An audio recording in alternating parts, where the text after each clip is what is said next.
রাজধানীতে ব্যতিক্রমী এক দৃশ্য, হাতে প্ল্যাকার্ড, ব্যানার ও রঙিন বেলুন নিয়ে মানুষের ভিড়। আজ 12 এপ্রিল 2026 রবিবার। বিশ্ব প্রিটার্ম শিশু দিবস উপলক্ষে এই সচেতনতামূলক র্যালির আয়োজন করে দরমোজিব নিউবর্ন ফাউন্ডেশন।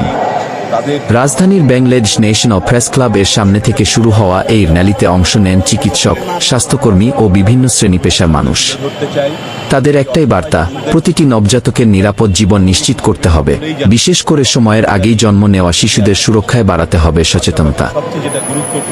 র্যালি শেষে বেলুন উড়িয়ে একটি বার্তা ছড়িয়ে দেওয়া হয়, নবজাতকের যত্ন নিন, ভবিষ্যৎকে সুরক্ষিত করুন। নাগরিক আমাদেরই সন্তান, তাদেরকেও তাদের সমস্ত অধিকার নিশ্চয়তা দেওয়া, তাদের শিক্ষা, স্বাস্থ্য এবং তাদের পরিচয় এবং তাদের আইনি সহায়তা থেকে শুরু করে সমস্ত কিছুর মাধ্যমে যদি তাদেরকে রাষ্ট্র আমরা